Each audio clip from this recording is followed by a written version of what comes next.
When this ranger's camera started recording Dogman and Bigfoot locked in a savage fight, he said that it became the most violent thing anyone ever captured on film. But that's just the beginning. What happened later is so insane that the man who filmed it couldn't even believe it himself. Doug Blanchett was 4 miles deep into a solo patrol on a ridge trail in a stretch of backcountry forest in the Pacific Northwest. Remote enough that the nearest road was 2 hours behind him on foot, quiet enough that he had not seen another person since the trailhead. He has worked in this territory for 11 years. The morning was overcast and cold, the light flat and gray through the canopy, the air holding that deep smell of damp soil and pine resin that the forest gets in late September when the season is starting to turn. He had the handheld camera out because he was documenting erosion damage along the trail edge for a maintenance report. He had been out there 100 times in conditions exactly like this. However, he did not hear the Dogman coming. One moment the footage shows the forest was empty. The next, something exploded out of the tree line 15 feet to his left, already moving at full speed, already aimed directly at him, and Doug's body understood what it was seeing about 3 full seconds before his mind caught up. What does a man do when his instincts realize he is about to die before his brain can even process what is chasing him? The footage showed that it was bipedal. It ran on 2 legs, but the mechanics were wrong. The lower legs were too long, the stride too fast, the whole motion like something familiar played at the wrong speed. It was close to 7 feet tall and covered in dark brown fur that was slick and matted at the shoulders. And its face was a dog's face, not a mask, not an approximation, an actual canine snout, long and tapered, with actual canine ears rotating toward him as it ran, reading him. The hands were not paws. They had fingers, long ones, with dark hooked nails that curved like they had been designed specifically for holding something down. The whole creature moved with the absolute, unhurried certainty of a predator that has already decided how this ends. Doug ran. There is no other word for what he did, and no version of events in which a different choice makes more sense. He turned and ran northeast along the trail, hard and fast, and he dropped the handheld camera within the first 2 strides. The footage from those seconds shows the trail lurching sideways, then a spinning view of pine needles and sky, then stillness, a sideways shot of the trail, and nothing else. Doug circled back and grabbed it 8 seconds later. 8 seconds, sprinting back toward the thing that was chasing him, scooping the camera off the ground without breaking stride. But he was running, and behind him, the Dogman was gaining. You could hear it in the footage's audio. Not footsteps, something heavier than footsteps, a rhythmic concussive impact as 350 pounds of predator ate up the distance between them in long, wrong-jointed strides. It was not hurrying, that was the worst part. Even at full sprint, Doug could hear that the thing behind him was not at its limit. It was pacing itself, enjoying it maybe, or maybe just so far beyond him in terms of raw capability that hurrying was beside the point. He made 40 yards, maybe 45. Then the Dogman hit him from behind. How far can a human actually run when the predator chasing him is not even trying yet? The impact was total and catastrophic. Shoulder height, full weight, full speed, and Doug went down face up with no memory of the transition between running and being on the ground. The body camera took a hard knock and tilted about 20 degrees, and every frame of footage after that moment has a slightly canted angle, sky in the wrong place, trees leaning like the whole world had been subtly rotated off its axis. His arms were pinned under the creature's knees. His legs could move, but the math on kicking a 400-pound predator from flat on his back was not good math. He tried anyway. Then he stopped trying, because stopping was what his body decided, not him.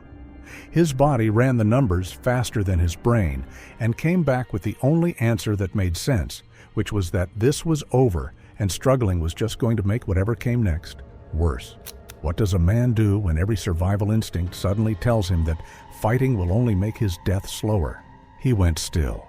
The forest was quiet above him. He could hear his own pulse and the faint sound of wind in the high canopy, and nothing else. He could see sky through the branches. He could see the dogman's head blocking part of that sky, its dark ears upright, its eyes looking down at him with an expression that was worse than hunger. Something patient and certain and totally without doubt. The dogman did not thrash, did not snarl. It settled its weight onto him with the calm precision of something that had done this before, that knew exactly how much pressure to apply and where to apply it. And the stillness of it was so much worse than frenzy would have been. Frenzy Doug could have understood.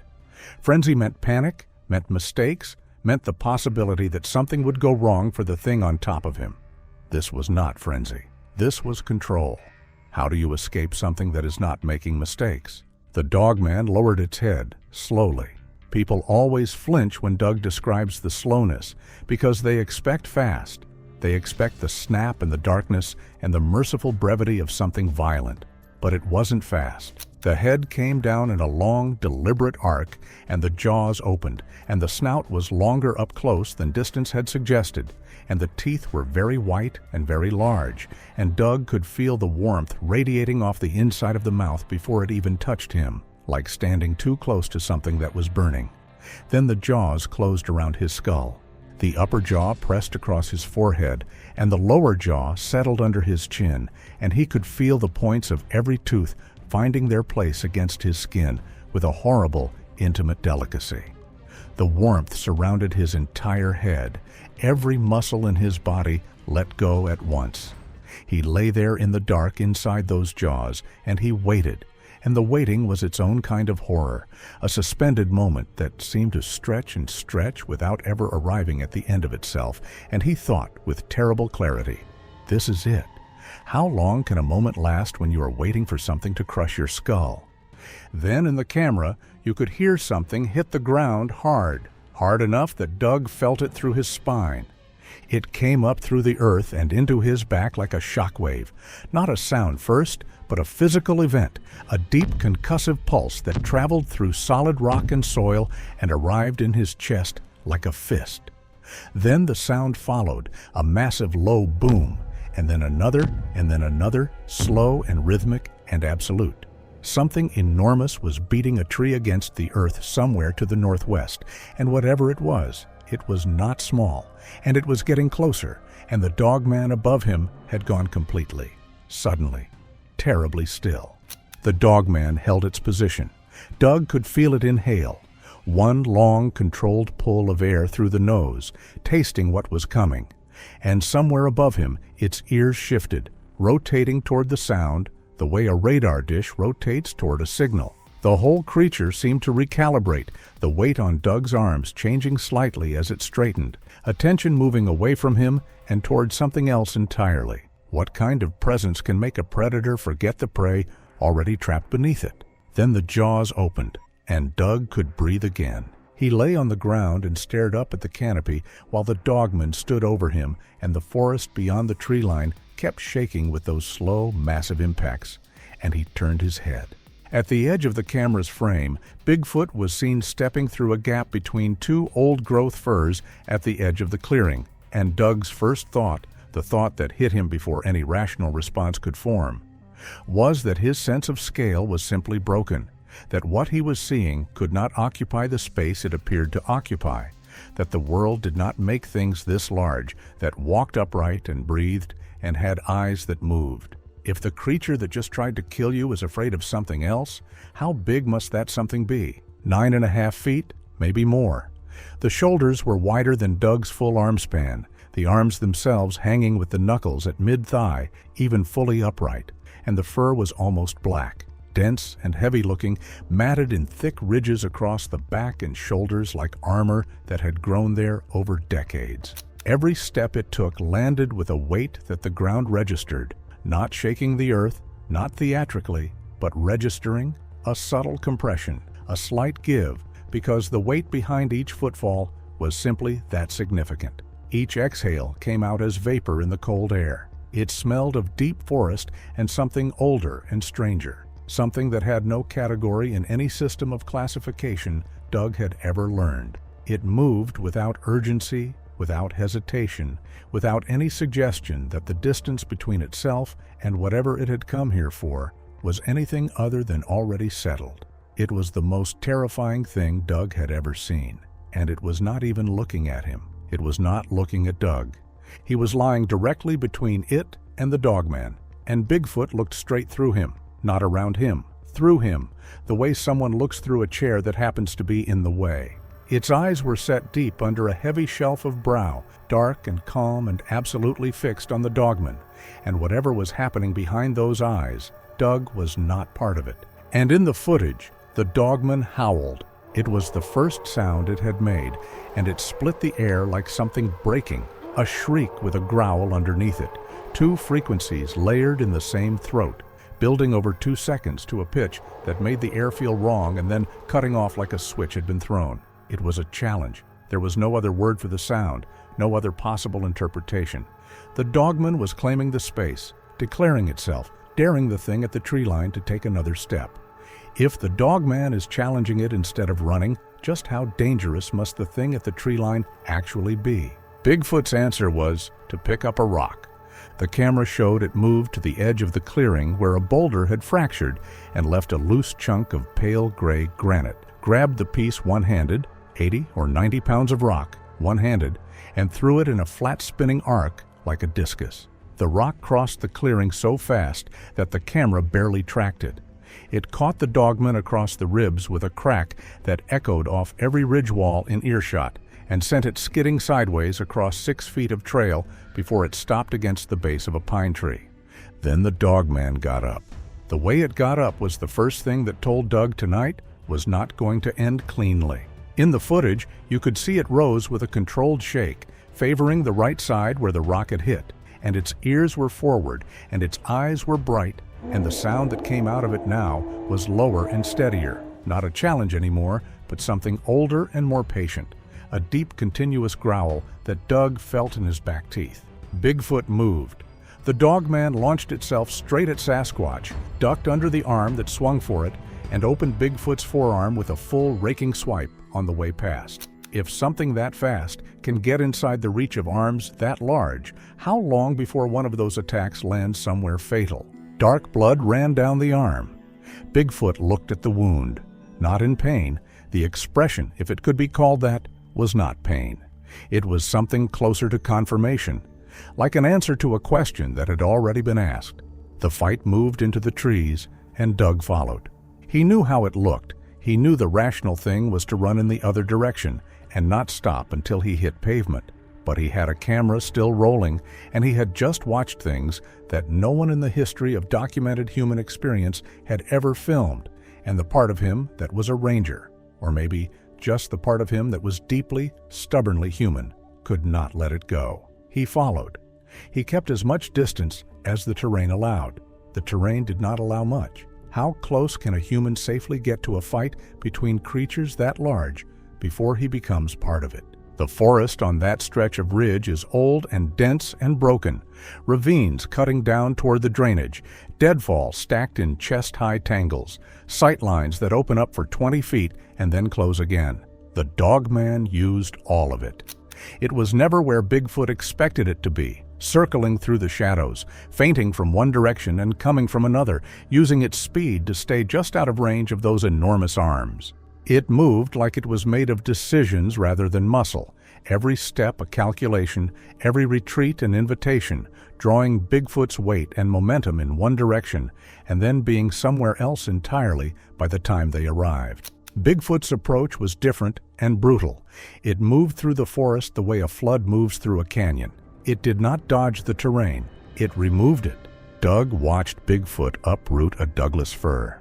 How strong does something have to be to turn a living tree into a weapon? A mature tree 10 inches across at the base, standing 30 feet tall. Bigfoot took hold of the trunk about 4 feet up, dug its heels into the earth, and pulled in one single continuous motion.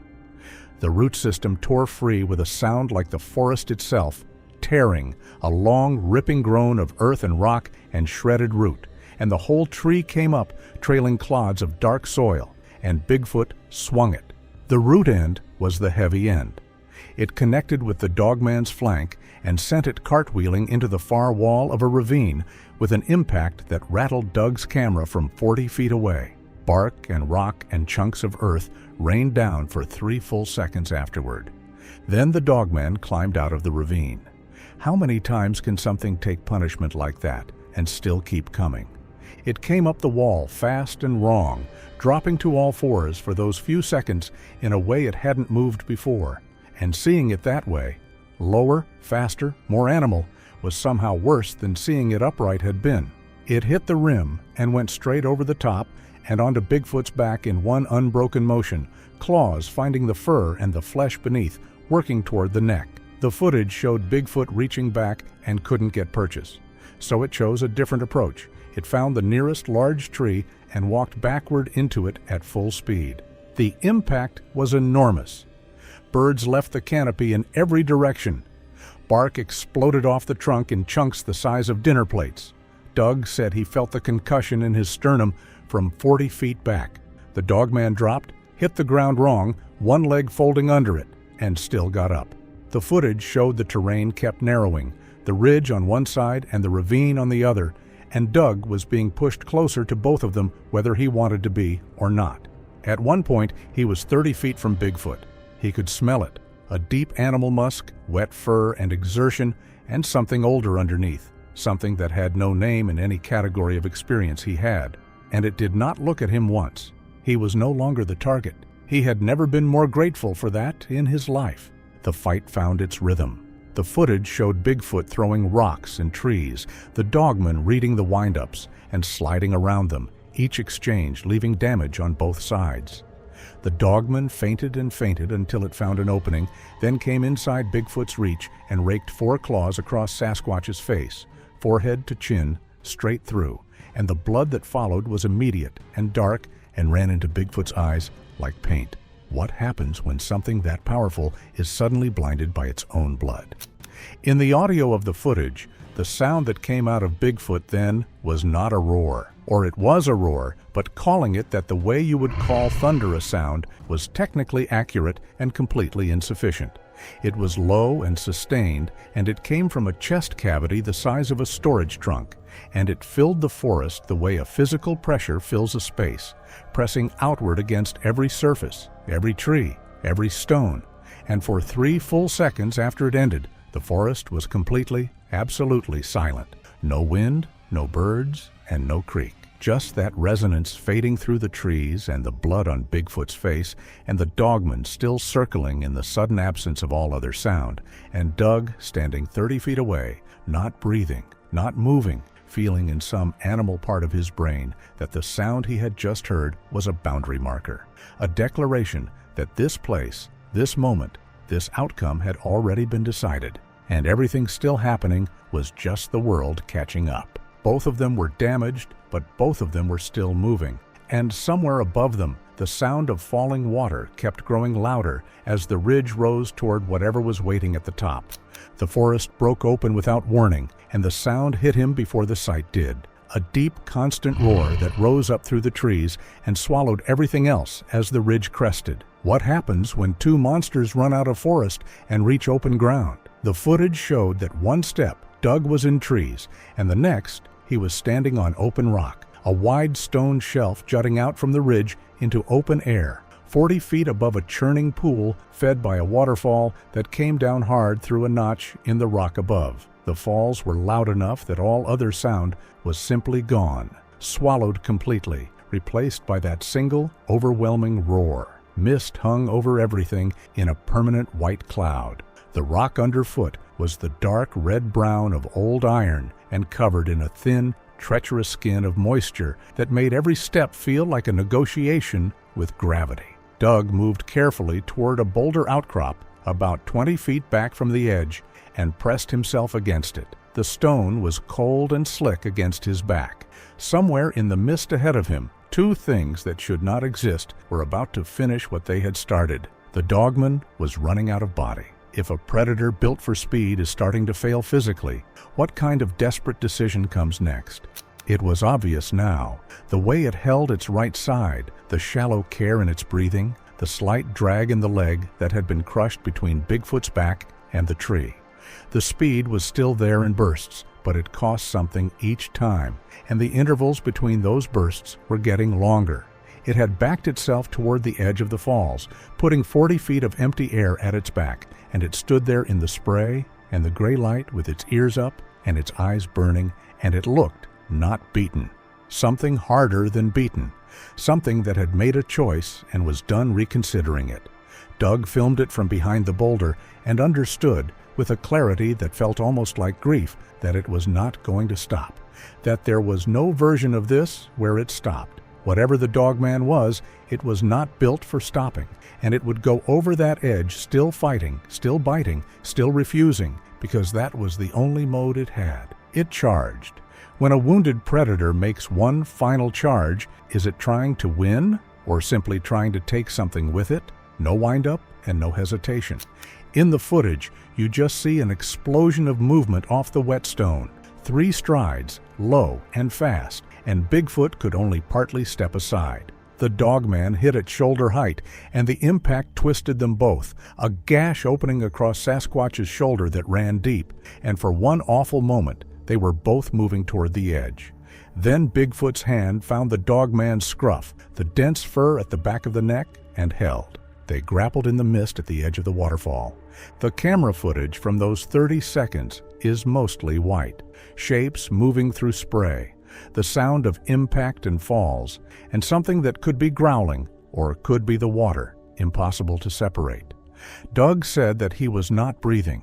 He was braced against the boulder with the camera shaking in his grip, and he was watching 2 things, the size of small trucks, tear pieces out of each other at the edge of a 40-foot drop, and his body had apparently decided that breathing was a lower priority than not making any sound or sudden movement that might remind either of them he existed. The Dogman bit through 2 of Bigfoot's fingers. If a creature that strong can lose pieces of its own hand, how much worse can this fight still become?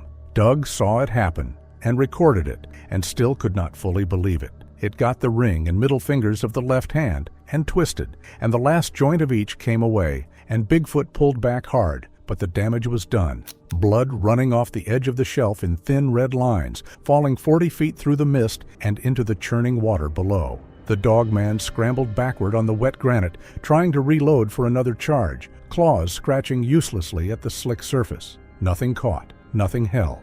Bigfoot reached out with its right hand, the undamaged one. The fingers closed around the Dogman's throat, and the sheer size of that hand, each finger longer than Doug's forearm, made the Dogman look, for just that moment, almost small. Bigfoot drove straight down. The footage showed Dogman hit the rock shelf, and the impact traveled through the stone and into Doug's boots 20 feet away and up through his legs, and he felt it in his back teeth. The Dogman clawed. It raked both hands down Bigfoot's arm, over and over, opening the skin in long parallel lines, blood pouring freely, running in bright threads toward the edge and over it, and none of it changed anything. The wet rock gave it nothing. No leverage, no purchase, and no way out. When the ground itself offers no escape, how long can even the most relentless predator keep fighting? One rear leg went over the edge, then the other, and Bigfoot walked it the rest of the way. A deliberate, unhurried march across the whetstone with the Dogman dangling by its throat, claws still working, still fighting, still refusing, right up until the moment there was no more rock, and there was nothing under it but 40 feet of cold air. Then Bigfoot dropped the Dogman. Doug recorded it fall in the waterfall, the whole 2 seconds of it. The sound it made hitting the water cut through the roar of the falls the way a gunshot cuts through a crowd, flat and final. And then the current had it. The white water took it northeast into the drainage, and in under 10 seconds, there was nothing. No body, no surfacing, and no disturbance on the water that indicated something that large had ever entered it. Just the falls, and the mist, and the creek bending away through the dark trees below. Doug pointed the camera at that water for a long time. He watched the surface and the foam and the place where the creek curved out of sight. Nothing came up, nothing came back. Bigfoot stood at the edge of the shelf for a moment, mist soaking its black fur, blood running from both arms and dripping off the ruined left hand into the spray. Standing above the water where the Dogman had gone down, and then it turned and walked back into the forest. It did not look at the water. It did not look at the trees. It did not look at Doug. If something that powerful walks away without even acknowledging the human witness, what does that say about how little the human mattered in this encounter? It just walked, the same heavy, deliberate stride it had carried out of the tree line, and after 4 steps, the forest took it, and it was gone. The footage ends there. Whatever Doug Blanchett knows now that he did not know before he walked that trail, the camera at least confirms this much. It happened. The footage is real. The blood on the rock shelf was real. The shape of Bigfoot moving back into the dark between the trees was real.